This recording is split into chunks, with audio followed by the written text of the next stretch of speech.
À notre naissance, Dieu nous a offert un bouquet de fleurs d'intelligence et nous a ensuite responsabilisés pour l'arroser.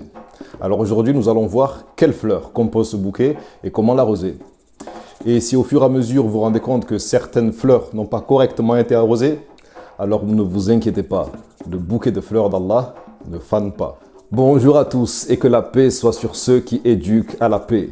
Riyad Latrèche, cofondateur de l'école Transmettre. Alors ce bouquet de fleurs, c'est celui des intelligences multiples. Qu'est-ce qu'une intelligence? N'y en a-t-il qu'une seule d'ailleurs? C'est ce que nous pensions quand nous limitions l'intelligence à la seule logique, le fameux QI. Mais Howard Gardner, qui est le concepteur et le fondateur des intelligences multiples, lui, a tout simplement balayé cette idée qui consistait à penser que la seule intelligence était la logique. Alors, une intelligence, c'est quoi? On peut simplement et facilement la résumer avec des synonymes comme celui de capacité ou de pouvoir. Parce que être intelligent, c'est être capable de pouvoir faire telle chose. Alors, ce que je vous propose dans cette vidéo, c'est de faire l'inventaire rapide des intelligences. Il en a répertorié 8 et savoir surtout comment les arroser pour pouvoir enfin profiter de la multiplicité de ces pétales et de ces couleurs. Alors, la première des intelligences qui a été répertoriée, c'est celle de l'intelligence linguistique. Et cette intelligence a pour base le mot et le langage. Parce que c'est à travers cette intelligence que nous pouvons penser, saisir, comprendre et véhiculer des idées. Alors celui qui maîtrise et qui excelle dans cette intelligence aura une facilité et une puissance pour pouvoir débattre, pour pouvoir faire des discours, pour pouvoir écrire des poèmes, des livres et même être multilingue. Cette intelligence, elle est favorisée évidemment dans le système éducatif classique parce que c'est une base. Donc celui qui a une facilité avec la lettre trouvera son bonheur et son épanouissement dans le système éducatif classique et c'est tant mieux pour lui.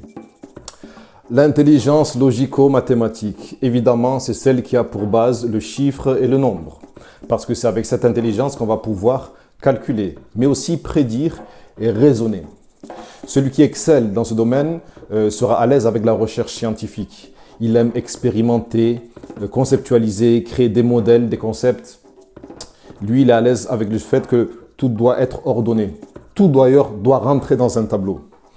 Cette intelligence, là aussi, elle est favorisée dans le système éducatif classique. C'est celui qui a la bosse des maths. C'est celui qui vient avant le contrôle en te disant « Oh là là, mais j'ai même pas révisé !»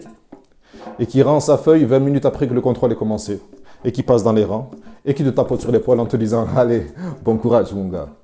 Ouais, c'est pas moi. L'intelligence corporelle kinesthésique, elle a pour base le mouvement du corps.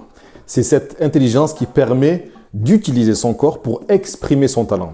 Celui qui excelle dans ce domaine sera évidemment à l'aise avec les activités sportives car il sait contrôler, ressentir et travailler avec son corps. C'est aussi celui qui manipule les objets, qui est bricoleur, qui démonte, remonte tous les objets, tout ce qu'il a dans les mains. Et on dit de ces gens qu'ils ont de l'or dans leurs mains. L'intelligence spatiale. La base de cette intelligence, c'est l'image, canal visuel. C'est cette intelligence qui nous permet de nous représenter le monde. Celui qui excelle dans ce domaine va développer une puissance de créativité.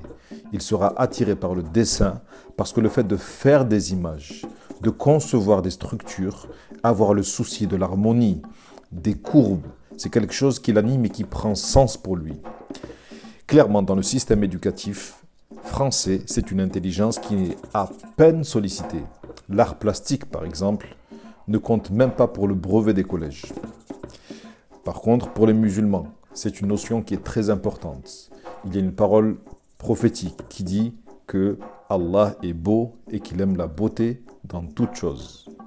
Donc voilà, voici les 4 premiers types d'intelligence qui sont communément reconnus, comme quelqu'un qui s'exprime de manière excellente, ou bien un scientifique qui a trouvé un problème d'ordre majeur, ou bien un sportif qui a fait développer sa discipline à un niveau supérieur, ou encore un artiste qui arrive à nous faire sentir une émotion à travers une image, à travers un dessin. Et nous allons voir maintenant 4 autres types d'intelligence et on va voir si on arrive à les reconnaître aussi comme des intelligences, si on arrive à les reconnaître en nous-mêmes ou chez les autres. C'est parti. L'intelligence naturaliste écologique, c'est quoi ce truc? Moi, j'ai eu du mal, personnellement, quand on m'a dit que c'était une forme d'intelligence. En fait, c'est cette intelligence qui a pour base le fait de classifier l'immensité de la création. Donc, celui qui développe cette intelligence va être à l'aise et même va être attiré avec le monde de la faune et de la flore, le monde végétal et animal. Il les comprend et il les ressent au plus profond de lui-même. C'est de cette personne qu'on dit gentiment qu'il a la main verte. Okay? Et le prophète Mohammed sallallahu alayhi wa sallam, lui, comprenait la communication et communiquait en fait avec les végétaux et les animaux. Il y a plusieurs événements dans sa sira, dans sa biographie, qui le démontrent de manière claire. L'intelligence de la musicalité et du rythme, c'est une intelligence, oui, et elle est basée sur le rythme et la musicalité. Elle permet de créer, de reconnaître, d'interpréter des sons, que ce soit de la voix ou du rythme. Et celui qui excelle dans cette discipline aura une facilité à mémoriser des chants ou une musicalité et de la reproduire également. C'est de lui qu'on dit gentiment qu'il a le rythme dans la peau. Et dans les sciences religieuses musulmanes, il y a une discipline reine qui est celle de la récitation du Coran. Et tout musulman est témoin de ressentir un son, une vibration divine quand il écoute le Coran.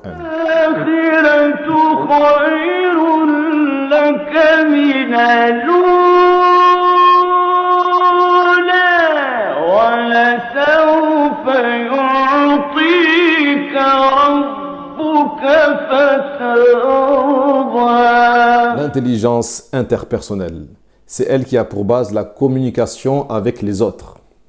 Et celui qui excelle dans cette intelligence aura de l'empathie, c'est-à-dire qu'il comprendra et qu'il ressentira ce que les autres ressentent. Et il sera donc un très bon dirigeant et il aura au minimum du leadership. Tout le monde doit travailler cette intelligence. Pourquoi? Parce que nous sommes des êtres sociaux et nous avons besoin d'avoir une communication saine entre nous. Le prophète Mohammed sallallahu alayhi wa sallam, lui, était tellement à l'aise avec la communication avec ses différents sahaba que tout le monde pensait qu'ils étaient la personne la plus aimée du prophète Mohammed sallallahu alayhi wa sallam. La dernière intelligence présentée, c'est l'intelligence intrapersonnelle.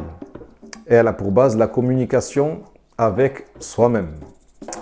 Et celui qui développe et qui excelle dans cette intelligence, à son grand bonheur, connaît ses limites et ses émotions. Et il sait les gérer.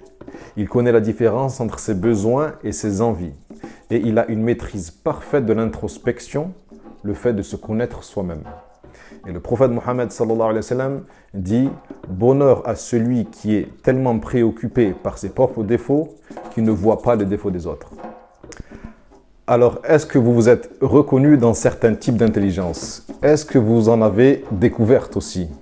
Est-ce que vous vous dites qu'il serait peut-être temps d'arroser certaines fleurs qui depuis longtemps ne l'ont pas été, pour vous ou pour vos enfants? Alors sachez une chose, dans le système éducatif, il y a un parti pris et vous n'allez pas retrouver tous ces types d'intelligence, que ce soit en primaire ou en secondaire. Et par exemple, les intelligences liées à la communication sont de l'ordre de la spécialisation et c'est au maximum en lycée ou dans les universités qu'on commence à en entendre parler. Alors, que faire pour soigner ses enfants si dans le système classique, ces choses n'y sont pas? Eh bien, il faut sortir le dimanche.